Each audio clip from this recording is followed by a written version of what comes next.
Voter പട്ടികയിലെ ക്രമക്കേടും അതോടൊപ്പം തന്നെ വോട്ടെണ്ണലിലെ നീക്കങ്ങളും ചൂണ്ടിക്കാട്ടി രാഹുൽ ഗാന്ധി വലിയ പ്രതിഷേധങ്ങളും പ്രക്ഷോഭങ്ങളും തുടരുന്നതിനിടയിലാണ് കർണാടകയിൽ നിന്നുള്ള രണ്ടാമത്തെ കോൺഗ്രസ് നേതാവിന്റെയും വിക്കറ്റ് തെറിച്ചിരിക്കുന്നത്. ആദ്യം നമുക്കറിയാം, അവിടെ നിന്നുള്ള മന്ത്രിയായ രവൺ ആയിരുന്നു രാഹുൽ ഗാന്ധിയുടെ പരാമർശത്തിനെതിരെ രംഗത്ത് വന്നെങ്കിൽ ഇപ്പോൾ അത് കോടതി വിധിയിലൂടെയാണ് ഒരു MLA പദവി തന്നെ നഷ്ടപ്പെട്ടിരിക്കുന്നത്. കർണാടകയിൽ നിന്നുള്ള മാലൂർ MLA ആണ്. ഇദ്ദേഹത്തിന്റെ പേര് നഞ്ചഗൌഡയാണ്. കഴിഞ്ഞ നിയമസഭാ തെരഞ്ഞെടുപ്പിൽ മത്സരിക്കുകയും പിന്നീട് അതിൽ വോട്ടെടുപ്പിൽ ക്രമക്കേട് കാണിക്കുകയും അത് വോട്ടെണ്ണലിൽ കൃത്യമായി വോട്ടെണ്ണിയില്ല എന്ന രീതിയിലുള്ള BJP MLA പരാതിയുടെ അടിസ്ഥാനത്തിലാണ് കോടതിയിൽ നിന്നും ഇത്തരം ഒരു വിധി ഉണ്ടായിരിക്കുന്നത്. എന്തായാലും ആ വിജയം അസാധുവാക്കിയിരിക്കുകയാണ്. വീണ്ടും തന്നെ അവിടെ വോട്ടെണ്ണൽ നടത്തണമെന്ന് കോടതി വിധിച്ചിരിക്കുകയാണ്. അപ്പോൾ ഈ വോട്ടെണ്ണലിലെ ക്രമക്കേടും അതോടൊപ്പം തന്നെ വോട്ടർ പട്ടികയിലെ ക്രമക്കേടെന്നുമെല്ലാം കൃത്യമായി നടപ്പിലാക്കുന്നത് കോൺഗ്രസ് ആണെന്നാണ് ഇപ്പോൾ നിലവിൽ വരുന്നത്. അത് പണ്ട് തന്നെ എല്ലാവരും പറയുന്ന കാര്യമാണല്ലോ. EVM-ലെ പ്രശ്നവുമായി ബന്ധപ്പെട്ട് കോൺഗ്രസ് വിജയിക്കുന്ന സ്ഥലങ്ങളിൽ EVM-ന് ഒരു പ്രശ്നവുമില്ല. കർണാടകയിലും അതോടൊപ്പം തന്നെ ഹിമാചലിലും തെലങ്കാനയിലും എല്ലാം വോട്ടർ പട്ടികയിലുള്ള കാര്യങ്ങളും അതോടൊപ്പം തന്നെ EVM-ഉം എല്ലാം കൃത്യമാണ്. പക്ഷേ BJP-യോ മറ്റ് BJP-യോടൊപ്പം നിൽക്കുന്ന പ്രതിപക്ഷ പാർട്ടികളോ വിജയിക്കുമ്പോഴാണ് ഇത്തരം പ്രശ്നങ്ങൾ ഉണ്ടാകുന്നത്. എന്തായാലും കർണാടക കോൺഗ്രസിലെ MLA ആയ KY നഞ്ചഗൌഡയുടെ തെരഞ്ഞെടുപ്പാണ് കർണാടക ഹൈക്കോടതി അസാധുവാക്കിയിരിക്കുന്നത്. 2023 ഈ തെരഞ്ഞെടുപ്പാണ് നിലവിൽ റദ്ദാക്കിയിരിക്കുന്നത്. അതോടൊപ്പം തന്നെ നമുക്കറിയാവുന്ന കാര്യമാണ്, അദ്ദേഹം ഈ ബീഹാറിലെല്ലാം വലിയ രീതിയിൽ യാത്ര നടത്തുകയാണ്. അപ്പോൾ തിരഞ്ഞെടുപ്പ് കമ്മീഷൻ പറഞ്ഞാൽ നിങ്ങൾ കൃത്യമായി തന്നെ പരാതിയുമായി വന്നാൽ നടപടി സ്വീകരിക്കാമെന്നാണ്. അത് തന്നെയാണ് അവിടുത്തെ BJP-യുടെ നേതാവായ മഞ്ജുനാഥ് ഗൌഡ ഇതിനെതിരെ ഇത്തരം ഒരു ക്രമക്കേട് ഉണ്ടായപ്പോൾ അങ്ങനെ ഒരു ക്രമക്കേട് ഉണ്ടായതായി ചൂണ്ടിക്കാട്ടി ഹൈക്കോടതിയിൽ പരാതി നൽകുകയും ആ പരാതിയുടെ അടിസ്ഥാനത്തിൽ കൃത്യമായി തന്നെ പരിശോധനകൾ നടത്തുകയും ചെയ്ത പശ്ചാത്തലത്തിലാണ് ജസ്റ്റിസ് ദേവദാസിന്റെ ഒരു വിധി ഉണ്ടായിരിക്കുന്നത്. കൃത്യമായ ഒരു വിധിയാണ്.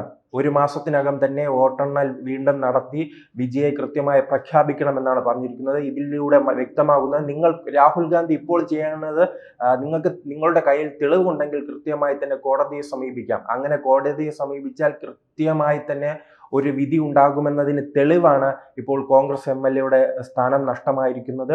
ഇത് തന്നെയാണ് രവൺ ആദ്യം തുടക്കം പറഞ്ഞത്. അവിടുത്തെ മന്ത്രിയായ അദ്ദേഹം തുറന്നു പറഞ്ഞപ്പോൾ അദ്ദേഹത്തെ പുറത്താക്കുകയാണ് ചെയ്തത്, അദ്ദേഹത്തെ ഒറ്റപ്പെടുത്തുകയാണ് ചെയ്തത്. ഇത് തന്നെയാണല്ലോ കേരളത്തിൽ ഉൾപ്പെടെ ചോദിക്കുന്നത്.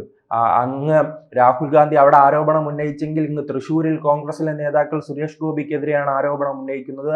അവർ പറയുന്നത് സുരേഷ് ഗോപി വോട്ടർ പട്ടികയിൽ ക്രമക്കേട് നടത്തിയെന്നാണ്. അങ്ങനെ ക്രമക്കേട് നടത്തിയെങ്കിൽ തെളിവ് ഹാജരാക്കൂ എന്ന് തെരഞ്ഞെടുപ്പ് കമ്മീഷൻ പറയുകയാണ്. അതിനെതിരെ ഇപ്പോൾ പ്രതാപൻ സിറ്റി പോലീസ് കമ്മീഷണർക്ക് പരാതിയുമായി പോയല്ലോ. ഇപ്പോൾ ആ പരാതിയുടെ അവസ്ഥ എന്താണ്? ഇത് രണ്ടും ഒരേ ദിവസം ഉണ്ടായിരിക്കുകയാണ്.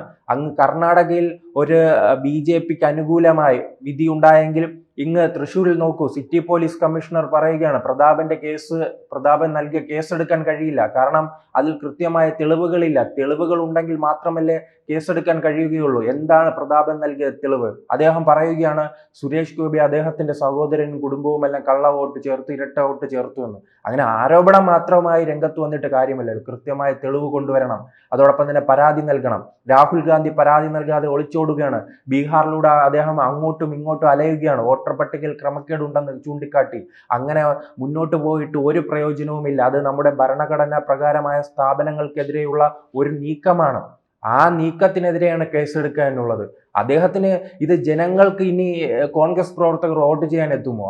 അവർ ഇപ്പൊ ചിന്തിക്കുമല്ലേ ഇത്തരം തങ്ങളുടെ വോട്ടുകൾ നഷ്ടമാകുന്നുണ്ട്, അതുകൊണ്ട് വോട്ട് ചെയ്യാൻ വരുന്നില്ല എന്ന രീതിയിലേക്ക് പോയാലുള്ള അവസ്ഥ എന്താണ്? കോൺഗ്രസ് ലക്ഷ്യമിടുന്നത് ഒരു ബംഗ്ലാദേശും അതോടൊപ്പം തന്നെ നേപ്പാളും ശ്രീലങ്കയും എല്ലാമാണ് കുറച്ചു നാളുകളായി കോൺഗ്രസ് ലക്ഷ്യമിടുന്നത്. കാരണം 2014 ശേഷമുള്ള 2013 മുതൽ തന്നെ ആരംഭിക്കുകയാണ് രാജസ്ഥാനും മധ്യപ്രദേശിനും. കാരണം 2014 ലോക്സഭാ തെരഞ്ഞെടുപ്പിന് മുൻപ് നടന്ന നിയമസഭാ തെരഞ്ഞെടുപ്പുകൾ രാജസ്ഥാൻ അതോടൊപ്പം തന്നെ മധ്യപ്രദേശ്, ഛത്തീസ്ഗഡ്, അവിടെ ആ പ്രദേശം മുതൽ തന്നെ ആ സംസ്ഥാനങ്ങൾ മുതൽ തന്നെ കോൺഗ്രസിന്റെ പരാജയം തുടങ്ങുകയാണ്. പിന്നീട് തുടർ പരാജയങ്ങൾ നിയമസഭയിലും ലോക്സഭയിലും തുടർ പരാജയങ്ങൾ ഉണ്ടാകുമ്പോൾ അത് ഇനി ആ പ്രദേശങ്ങളിൽ വിജയിച്ചു കയറാൻ കഴിയില്ലെന്ന തോന്നലുള്ളത് കൊണ്ടാണോ ശ്രീലങ്കയിലും നേപ്പാളിലും അതോടൊപ്പം തന്നെ ബംഗ്ലാദേശിലും ഉണ്ടായതുപോലെ ഒരു അട്ടിമറിയിലൂടെ കോൺഗ്രസിന് അധികാരത്തിലെത്താമെന്നൊരു തോന്നലിലൂടെയാണോ ഇത്തരം നീക്കങ്ങൾ നടക്കുന്നതെന്ന് അറിയില്ല. കാരണം അങ്ങനെ ഒരു പരാതി ഉണ്ടെങ്കിൽ നിങ്ങൾ കോടതിയെ സമീപിക്കൂ. എന്താ ഈ രാഹുൽ ഗാന്ധി കയ്യിൽ ഭരണഘടനയുമായി അങ്ങോട്ടും ഇങ്ങോട്ടും നടക്കുന്നുണ്ടല്ലോ, ആ ഭരണഘടനാ സ്ഥാപനങ്ങളെ വിശ്വാസമില്ലേ? സുപ്രീം കോടതിയെ വിശ്വാസമില്ലേ? തെരഞ്ഞെടുപ്പ് കമ്മീഷനെ വിശ്വാസമില്ലേ? പിന്നെ ഇയാൾക്ക് എന്താണ് വിശ്വാസം? കാരണം BJP ഇത്തരം ആരോപണങ്ങൾ ഉന്നയിച്ചിട്ടുണ്ടല്ലോ. ഈ 2023 തെരഞ്ഞെടുപ്പിൽ തന്നെ BJP ആരോപണം ഉന്നയിച്ചതിന് ശേഷം അവർ കൃത്യമായി കോടതിയിലെത്തുകയാണ്. കോടതിയിലെത്തി നിയമ പോരാട്ടം നടത്തുകയാണ്. ഈ മഞ്ചേശ്വരം തെരഞ്ഞെടുപ്പുമായി ബന്ധപ്പെട്ട് നമുക്കറിയാം, അവിടെ സുരേന്ദ്രൻ ഇത്തരം ഒരു ആരോപണവുമായി പോവുകയും 80-ലധികം കള്ളവോട്ടുകൾ തെളിയിക്കുകയും ചെയ്തു. പക്ഷേ അദ്ദേഹത്തിന്റെ ഭാഗ്യക്കേട് കൊണ്ട് അവിടുത്തെ സ്ഥാനാർത്ഥി മരണപ്പെട്ടത് കൊണ്ടാണ് ആ കേസ് പിൻവലിക്കേണ്ട ഒരു അവസ്ഥയിലേക്ക് പോകുന്നത്. പക്ഷെ BJP ഇത്തരം ആരോപണങ്ങൾ ഉണ്ടാകുമ്പോൾ കൃത്യമായി നിയമവുമായി പോവുകയാണ്. അവർ ഭരണഘടനയെ വിശ്വസിക്കുകയാണ്, അല്ലാതെ കയ്യിൽ പിടിച്ച് അങ്ങോട്ടും ഇങ്ങോട്ടും നടക്കുകയല്ല ചെയ്യുന്നത്. പരാതിയുമായി മുന്നോട്ട് പോകാൻ എന്തായാലും കോൺഗ്രസിന് കഴിയുന്നില്ല. കോൺഗ്രസിന്റെ ഇത്തരം മണ്ടൻ തീരുമാനങ്ങൾ കൊണ്ടാണ് തുടർച്ചയായി തന്നെ പരാജയങ്ങൾ ഉണ്ടാകുന്നത്. ആ ലോക്സഭാ തെരഞ്ഞെടുപ്പായാലും നിയമസഭാ തെരഞ്ഞെടുപ്പായാലും അല്ലാതെ തദ്ദേശ സ്വയംഭരണ സ്ഥാപനങ്ങളുടെ തെരഞ്ഞെടുപ്പായാലും നാം നോക്കുകയാണെങ്കിൽ ഒരു 10-15 വർഷമായി ദയനീയമായി തന്നെ കോൺഗ്രസ് തോൽക്കുകയാണ്. അത് എന്തുകൊണ്ട് അങ്ങനെ സംഭവിക്കുന്നു എന്ന് പരിശോധിക്കുമ്പോഴാണ് ഇവർ ജനങ്ങളോടൊപ്പം നിൽക്കുന്നില്ല. സ്വന്തം കുടുംബങ്ങൾക്കും അതോടൊപ്പം തന്നെ മക്കൾക്കും വേണ്ടിയാണ് ഇപ്പോൾ നേതാക്കൾ പ്രവർത്തിക്കുന്നത്. അവർക്ക് പണമുണ്ടാക്കുക എന്ന ഒരു ചിന്തയിലൂടെ മാത്രം ഒതുങ്ങിയിരിക്കുകയാണ്. 10 കൊല്ലം 2004 മുതൽ 2014 വരെ കോൺഗ്രസ് പാർട്ടിയുടെ കയ്യിലായിരുന്നല്ലോ ഈ അധികാരം ഉണ്ടായിരുന്നത്. അക്കാലത്ത് ജനങ്ങൾക്ക് വേണ്ടി എന്താണ് ചെയ്തത്? അവർ കൃത്യമായി തങ്ങളുടെ കുടുംബങ്ങൾക്ക് വേണ്ടി പ്രവർത്തിക്കുകയാണ്. കോടാനുകോടി അഴിമതി കഥകളാണല്ലോ പുറത്തു വന്നത്. ആദ്യത്തെ ഒരു 5 വർഷം തൊഴിലുറപ്പ് പദ്ധതി അടക്കമുള്ള ചില സംഭവങ്ങളെല്ലാം കൊണ്ടുവന്നത് കൊണ്ടാണ് 2009 തെരഞ്ഞെടുപ്പിൽ അവർക്ക് വിജയിക്കാൻ കഴിഞ്ഞത്. 2009 തെരഞ്ഞെടുപ്പിൽ വീണ്ടും അധികാരം കിട്ടിയതിനു ശേഷം എങ്ങനെയെങ്കിലും ഇന്ത്യയെ നശിപ്പിക്കുന്ന രീതിയിലേക്കാണ് അവിടെ അഴിമതി കഥകൾ ഉണ്ടായത്. അതുകൊണ്ട് തന്നെയാണ് ഇനി കോൺഗ്രസിനെ ഒരു പാഠം പഠിപ്പിക്കണമെന്ന ഉദ്ദേശത്തോടു കൂടി തന്നെയാണ് 2014 തെരഞ്ഞെടുപ്പിൽ ജനങ്ങൾ കോൺഗ്രസ് പാർട്ടിയെ ദയനീയമായി പരാജയപ്പെടുത്തിയിരിക്കുന്നത്. ആ പരാജയം അംഗീകരിക്കുകയാണ് ആദ്യം ചെയ്യാനുള്ള. അല്ലാതെ ഈ വോട്ടർ പട്ടികയിലെ ക്രമക്കേടും EVM-ലെ ക്രമക്കേടെല്ലാം ചൂണ്ടിക്കാട്ടി ഇങ്ങനെ ഒരു അങ്കലാപ്പ് ഉണ്ടാക്കുകയല്ല എന്തായാലും കോൺഗ്രസ് ചെയ്യേണ്ടതും. പക്ഷെ എന്തായാലും ഇത് തെളിവുകളുമായി മുന്നോട്ട് പോയാൽ ഇന്ത്യയുടെ ഭരണഘടനയുടെ ഭാഗത്തു നിന്നും, ഇന്ത്യയുടെ സുപ്രീം കോടതിയുടെ ഭാഗത്തു നിന്നും, തെരഞ്ഞെടുപ്പ് കമ്മീഷന്റെ ഭാഗത്തു നിന്നും കൃത്യമായ നിലപാട് ഉണ്ടാകുമെന്നതിന്റെ ഒരു തെളിവാണ് ഇത്. എന്തായാലും കഴിഞ്ഞ തെരഞ്ഞെടുപ്പ് പരിശോധിക്കുകയാണ്, 2023 തെരഞ്ഞെടുപ്പ് പരിശോധിക്കുകയാണെങ്കിൽ അന്ന് കോൺഗ്രസിന് ലഭിച്ചത് 50,955 വോട്ടാണ്. BJP സ്ഥാനാർത്ഥിക്ക് ലഭിച്ചത് 50,707 വോട്ടാണ്. അങ്ങനെ 248 വോട്ടിനായിരുന്നു അന്ന് BJP സ്ഥാനാർത്ഥി പരാജയപ്പെട്ടത്. 248 വോട്ടിന്. ഇപ്പോൾ ഈ കോൺഗ്രസിന്റെ രാഹുൽ ഗാന്ധി പല മണ്ഡലങ്ങൾ സൂചിപ്പിക്കുന്നുണ്ടല്ലോ, 10,000 വോട്ടിന് പരാജയപ്പെട്ടു, 50,000 വോട്ടിന് പരാജയപ്പെട്ടു, 5,000 വോട്ടിന് പരാജയപ്പെട്ടു. 5,000-ഉം 10,000 വോട്ടിന് പരാജയപ്പെടും. അതിപ്പോൾ ജനങ്ങൾ തീരുമാനിക്കുന്നതല്ലേ. അത് നിങ്ങൾക്ക് സംശയമുണ്ടല്ലോ, അത് കോടതിയെ ബോധ്യപ്പെടുത്തൂ. ഈ പ്രദേശങ്ങളിലെല്ലാം ഇത്രയും പേർ കള്ള വോട്ട് രേഖപ്പെടുത്തിയിട്ടുണ്ട്, അപ്പോൾ ഇത്രയും വോട്ടിന് പരാജയപ്പെട്ടിട്ടുണ്ട്, അങ്ങനെ ചൂണ്ടിക്കാട്ടും. ഇപ്പോൾ അല്ലാതെ സുരേഷ് ഗോപിയുടെ സംഭവം പോലെ ഇവർ ഒരു 10 വോട്ട് ചൂണ്ടിക്കാട്ടുകയാണ്. അദ്ദേഹത്തിന്റെ കുടുംബത്തിന് മറ്റു സ്ഥലങ്ങളിൽ വോട്ടുണ്ട്, അവർ ഈ തൃശ്ശൂരിലെത്തി വോട്ട് ചെയ്തു വന്നു.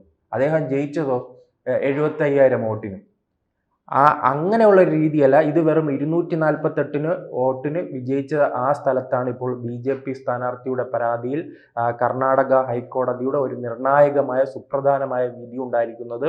ഇതിലൂടെ തന്നെയാണ് കോൺഗ്രസിനാണ് കർണാടകയിൽ വീണ്ടും തിരിച്ചടി ഉണ്ടായിരിക്കുന്നത്. കൂടുതൽ വാർത്തകളും വിശേഷങ്ങളും നിങ്ങളിലേക്ക് എത്താൻ ABC മലയാളം സബ്സ്ക്രൈബ് ചെയ്യുക, ബെൽ ബട്ടണും അമർത്തുക.